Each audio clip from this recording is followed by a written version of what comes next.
بسم الله الرحمن الرحيم. أعزائنا قراء الشروق الرياضي، أهلا ومرحبا بكم في الاستوديو التحليلي لمباراة السوبر الإفريقي اللي بنقدمه لأول مرة في خدمة لقراء موقع الشروق. بيسعدنا النهاردة بعد الانتصار الذي حققه النادي الأهلي بالفوز بمباراة السوبر الإفريقي للمرة الخامسة إن يكون ضيفنا وضيف حضراتكم نجم النادي الأهلي ونجم منتخب مصر الكابتن محمد فاروق، اللي هنتكلم معاه على إطلالة فنية على مباراة السوبر الإفريقي وهذه البطولة التي دخلت قلعة الشياطين الحمر في الجزيرة وما وصل إليه النادي الأهلي من مستوى فني في هذه المباراة. احنا بداية طبعا انا ببارك لكم على الفكره الجميله اللي احنا موقع الرياضي للشروق ان يبقى فيها تحليل مميز للمباريات. وبدايه النهارده انا اول مره ابقى معاكم والحمد لله فوز للنادي الاهلي، ببارك لجمهور النادي الاهلي ان دي المره الخامسه من الحصول على بطوله السوبر. بدايه ان هي فوز مهم جدا للنادي الاهلي خلاه يحصد بطوله. النادي الاهلي دخل كده من اعظم الانديه الافريقيه اللي بتحصد البطولات باستمرار. احنا عموما المباراه يعني كلنا شفناها والناس شافتها الى حد ما، مش هو النادي الاهلي اللي احنا عارفينه اللي احنا شفناه في البطوله الافريقيه وبعد كده في بطوله العالم للانديه، لكن هو ده حال كره القدم ان انت توصل لاعلى مرحله ليك لوقت معين وبعد كده بيجي زي ما بنقول الكيرف بتاعك بيوطى. لكن في ظل الظروف ان النادي الاهلي مش في حالته الطبيعيه بس بياخد بطوله مهمه زي دي، بنبارك له وبنبارك للنادي الاهلي وجمهوره وجمهور مصر اللي مشتاق لفوز ومشتاق لفرحه احنا محتاجينها في التوقيت اللي احنا فيه بالبلد يعني. طيب هبدا انا من جزئيه تخصصيه في للكابتن محمد فاروق، باحساس الهداف، باحساس نجم الهجوم اللي شارك في العديد من البطولات. محمد فاروق شايف النهارده ان النادي الاهلي بالنسبه لخط الهجوم بتاعه يمكن لاحت له عدد من الفرص، كان في واضح انه في تمريرات من العمق اللي يمكن كان بطلها الاساسي عبد الله السعيد، عمل اكثر من ثرو باص وصل العديد من المهاجمين يمكن بالذات احمد عبد الظاهر والسيد حمدي لمرمى الفريق الكونغولي. لكن باحساس المهاجم تفتكر ليه يعني كان في سوء توفيق او عدم قدره على انهاء الهجمه بالشكل المناسب اللي يجيب اهداف؟ رؤيتك؟ لا، هو بدايه طبعا احنا كنا عايزين نقول يعني قبل ما سوء التوفيق للفراوده، هو في زي ما بنقول بطء شديد جدا في حاله الاستحواذ على الكره من النادي الاهلي ان هو ينقل الهجمه بسرعه للخط الامامي، ودي برده كانت بتاثر في تحركات اللعيبه بالنسبه للفراوده السيد حمدي واحمد عبد الظاهر. ويمكن انا في التقديم هنا عندكم في شروق قبل ما نبقى موجود مع حضرتك، انا كنت ما بحبسش بدايه احمد عبد الظاهر، كنت في بطوله زي كده وبطوله مهمه ان انا عايز ابقى موجود او فوز من اول دقيقه. كان باشراك عماد متعب من اول دقيقه ودي كانت هتفرق مع عماد. يمكن احنا شفنا عماد متعب لما نزل كان حالته النفسيه هو مش يعني واضح جدا ان هو مش عماد متعب، يمكن زعلان شويه ان هو كان موجود على الدكه في مباراه زي كده. لكن احمد عبد الظاهر ماتش عن ماتش هيخش، لكن انا كنتش احب ان هو يبقى موجود من بدايه المباراه، كان ممكن ينزل، كان هيفرق كتير قوي مع النادي الاهلي. طبعا التحركات كانت بتبقى موجوده ومستمره ما بين السيد حمدي واحمد عبد الظاهر، لكن الحساسيه او كان زي ما نقول مفيش تركيز عالي جدا ان يأهل الاثنين اللعيبه اللي بيلعبوا في المركز ده ان هم يحرزوا اهداف. احنا وصلنا كتير لكن بدون فعاليه الا في الشوط الثاني هو اللي حصل في الفعاليه، نتيجه ان حارس المرمى انا يعني من بدايه الشوط لكن قلت لحضرتك ان حارس المرمى وخط الدفاع عندهم ضعف شديد مش زي بقيه الخطوط اللي عندهم. في اول تسديده من رامي ربيعه احرز النادي الاهلي الهدف، وبرضه يمكن لما هنشوف برضه التسديده بتاعت محمد بركات من جوه ال 18 كان نتيجه برضه خلل في الدفاع بتاعهم واستلم بركات، يمكن برضه الجون مش في يعني اللي هي اتحطت ما بين رجليه، فدي تدل ان خط دفاعهم مش سليم.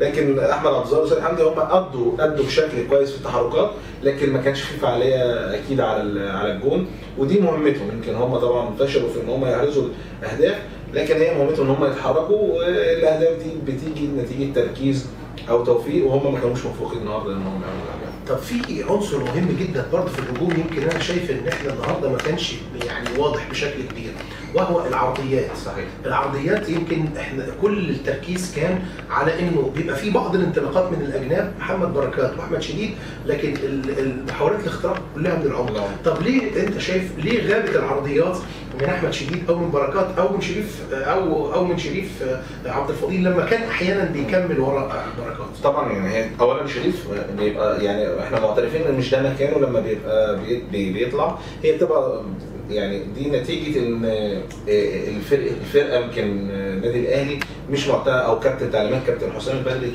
الاختراق من العمق اكتر، لان طبعا حاجه غريبه جدا النادي الاهلي يمكن جميع الاهداف في العالم كلها بتيجي عن طريق الجناب، وده ما حصلش النهارده وكل التركيز كله كان من العمق، فده يسال عليه اللعيبه لان هم ما ابتدوش يلعبوا ليه من الاجناب. يمكن هم مقفلين، لكن احنا كلنا شايفين ان الفريق دفاعه سايب خالص، يعني هم بيهاجم النادي الاهلي، هو مش بيحافظ على نتيجه، هو جاي يلعب النادي الاهلي يكسب. رغم ان كده ما حصلش لعب من الجناب، ما فيش تنوع يعني في اللعب، هو عمق فقط لا غير. ويمكن حتى لما ابتدى العمق يعني هم ضموا كتير، ولما حسوا ان النادي الاهلي بيلعب من عمق ابتدوا يضموا، ودي الفرصه اللي جات لبركات واحرز منها هدف، ان هم سابوا الاطراف فجات لبركات بمنتهى السهوله، وكان الطرف الشمال فاضي خالص للفريق الكونغولي واحرز منه هدف. بس احنا برضه يا كابتن فاروق مش عايزين نقول ان الفريق الكونغولي كان يعني على مستوى يعني، لا، لان هو شايف ان هو فريق مجتهد عنده بعض المهارات، في عناصر منه مميزه وعندها سرعات. صحيح. يعني مش دي يعني رؤيه حضرتك. انا ما بقولش ان هو فريق ضعيف، لكن في ظل اللي احنا شفناه النهارده هو فريق وصل واخد البطوله الكونفدراليه، لكن مش بالقوه اللي مثلا يكون موجود في النهائيات قدام فريق زي النادي الاهلي، ويمكن هو جاي كمان خايف من النادي الاهلي، يعني واضح جدا ان هو جاي خايف، لكن فاتح الملعب، يعني خطوط عنده خط الدفاع ليس بالجيد، وعنده حارس مرمى ليس بالحارس الجيد، فيعني هو فريق متوسط، انا تقديري ليه هو متوسط المستوى. ويمكن الجول اللي جابه هو خطا مننا فقط لا غير، خطا دفاعي من وائل جمعه، ان هو ساب الفيرود يلف بمنتهى السهوله في منطقه ما ينفعش فيرود يلف فيها ويلف ويحط. بالظبط. لكن عامه النادي الاهلي ليس في مستواه الطبيعي، ولو هو في مستواه الطبيعي مع فرقه زي لوبار كان هيكون عدد الاهداف اكتر من كده بكتير. طب خلينا برضه نتكلم، طب ليه الاهلي مش في مستواه الطبيعي؟ هل حضرتك لانه في عدد كبير من العناصر الاساسيه اصحاب الخبرات خرجت من الفرقه، ولا لانه مستوى المنافسه في الدوري برضه ما هوش مؤهل، ولا لانه برضه يمكن كنا قبل التسجيل كنا بنتكلم على انه الاهلي بتقول ان هو ارتفع لمستوى او وصل لمستوى في ماتش الترجي وبعدين المونديال وكذا، اي من هذه الاسباب بتحللها او بتراها ان هي مناسبه او اكثر تاثيرا على الاهلي؟ لا طبعا، يعني هو في عده اسباب، يعني هنقول مثلا فعلا ان احنا قلنا اللي هو لما في فرق بتوصل لاعلى مستوى ليها وتحصل على بطولات وتقدم بشكل ممتاز، بتيجي وقت منها ان هي الكيرف ينزل شويه، لكن طبعا هنضيف طبعا للسبب ده في سبب ان فعلا في 3 من فريق النادي الاهلي اعمده اساسيه موجوده ما بقوش موجودين، في اصابات حسام غالي، وليد سليمان، في سيد معوض برضه اصابات، فدول 4 لعيبه او 5 لعيبه من اللعيبه المؤثرين جوه النادي الاهلي بشكل كبير، وبيعتمد عليهم كابتن حسام في الفتره اللي فاتت. الناحيه اليمين كمان يا كابتن يمكن متاثره جدا، يعني احمد فتحي مش موجود، صديق مصاب بالظبط، يعني يمكن حتى انه زي ما حضرتك اشرت يمكن انه اضطر انه يحط شريف عبد الفضيل وده مش مكانه، فالشغل الجناب كان ضعيف جدا بالنسبه للنادي الاهلي من ناحيه اليمين. الشمال احمد شديد الناوي بيعمل اللي يقدر عليه، وخصوصا في الشوط الثاني احنا شفنا هو نشط اكتر في الشوط الثاني، لكن مجموعه اللعيبه اللي احنا قلنا عليها دي اكيد طبعا مؤثره، زائد كمان يعني احنا هنقول الدوري المصري ما يؤهلش في الوقت الحالي نتيجه بداياته لسه من سنتين، لسه بيبتدي، لسه الفورمه بتاعت اللعيبه بتمشي. يمكن النادي الاهلي واضح جدا في بطوله الدوري من خلال مباراه سموحه، مباراه تليفونات بن شريف، ان هو لسه ما سخنش مع بطوله الدوري، ولسه النادي الاهلي جاي، وحتى اللعيبه كمان حاسه ان هي بتلعب في اجواء غريبه، لان هم كل الفتره اللي فاتت بيلعبوا لا اما بطولات مباريات وديه خارج مصر او بطولات افريقيه او بطولات عالميه زي ما شفناهم في بطوله العالم للانديه. طب يعني انا هسيبك تعلق على حاله احمد عبد الظاهر.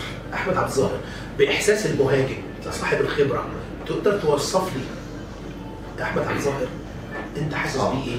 والله طبعا احمد احكي لي لو انت مكانه عشان انت تعبيرات وشه حتى بتقراها. انا يمكن احمد طبعا من الصفقات يمكن انا قلت عليها صفقات عاليه جدا جت النادي الاهلي نتيجه ان هو يمكن في نادي انبي كان بالشيء المميز.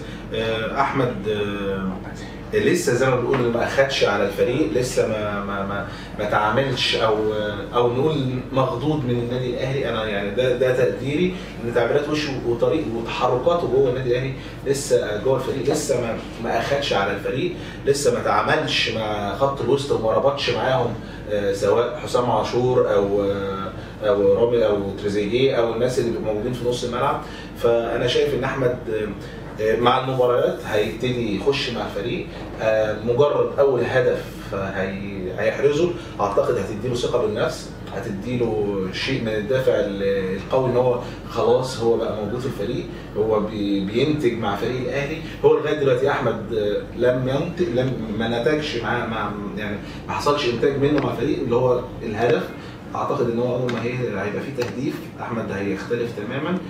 هو بس احنا عايزين نقول له يعني انت في نادي كبير والنادي الاهلي محتضنك دلوقتي وجميع اللعيبه. انا عارف طبعا لعيبه النادي الاهلي واداره النادي الاهلي تتعامل ازاي مع الصفقات اللي بيجيبها، خصوصا لما تبقى صفقه كويسه زي احمد. لازم يحط في دماغه، لازم يبقى فيه ثقه بنفسه اكتر، لازم يبقى عنده اجريسيف اكتر من كده. هتفرق معاه قوي ان هو يركز في الفتره الجايه ان يبقى عنده الحافز القوي من خلال تهديفه ان شاء الله. طب كابتن فاروق، المرمى الاهلي تعرض لعدد من الاخطار نتيجه انتقال هجمات بسرعه واختراقات، انت شايف انه ده السبب فيه خط الوسط ولا بعض اخطاء الدفاع؟ احنا اتفقنا انه الهدف جه من خطا دفاعي في التغطيه والالتحام، لكن بصفه عامه احنا كنا في لحظات حاسين فيها انه هي اخطار متواليه على النادي الاهلي والكره يمكن بتتنقل بسرعه وخاصه من الاجناب. شايف ده نتاج ايه؟ خط الوسط ولا الدفاع؟ لا هو طبعا واضح جدا ان خط الوسط كان بعيد. يعني دايما احنا نقول اي اخطاء بتيجي بنتيجه ان يبقى في دفاعات منفصله او خط الوسط منفصل عن خط الدفاع، وده اللي كان حاصل. مجرد لما النادي الاهلي بيتقطع من الكوره مفيش ارتداد سريع لخط الوسط اللي عشان يساعد خط الدفاع. فهم يعني احنا بنقول طبعا ان فريق كونغولي عنده ميزه السرعه وميزه القوه. هم كانوا بيعتمدوا على الكرات الطوليه اللي هي على الجناب ويبتدوا يعملوها، ما بيكونش لاحق الخط الوسط يجي مع خط الدفاع بالمساعده ليه. لكن احنا عايزين نقول ان برضه هم الهجمات عندهم ما كانتش بكثافه. هي كانت هجمات خطيره لكن مش بكثافه زي النادي الاهلي لما كان يعني في الدقيقه 66 كومبو اللي انفرد وعمل الكوره كان الحقيقه برضه يمكن خطا مشترك، لكن الكوره كانت يعني خطا دخل حسام عاشور وجوائل الجمعه. كره طوليه وائل الجمعه يعني ما احسنش ضرب الكوره بالقوه المناسبه عشان يرجعها لشريف، لكن هي خطا مننا احنا مش مهاره من الفريق الكونغولي. لكن زي ما بقول لك هي بتبقى اخطاء دفاعيه ومفيش ربط ما بين حسام زي ما قلنا ووائل الجمعه وشريف، فده ادى ان يبقى في خطوره بس نتيجه خطا من النادي الاهلي وليس مهاره من الفريق الكونغولي. طب في النهايه تدي الاهلي كام من 10 في هذه المباراه؟ هو النهارده يمكن النادي الاهلي احنا عايزين نقول ان هو مبروك اولا البطوله، ودي كان شيء مهم لينا قبل اي شيء ان النادي الاهلي يحرز بطوله السوبر المره الخامسه.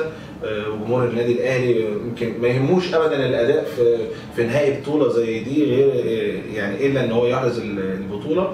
فانا النادي الاهلي النهارده هو لاعب في ظل ظروف برضه الكوره في مصر وفي ظل ظروف المستوى فقدان ومجموعه من اللعيبه سواء للاحتراف او للاصابه، لكن النادي الاهلي ممكن النهارده ياخد 8 من 10 ولو هنحط بقى 8 من 10 دي الكاس بقى معاهم ان شاء الله.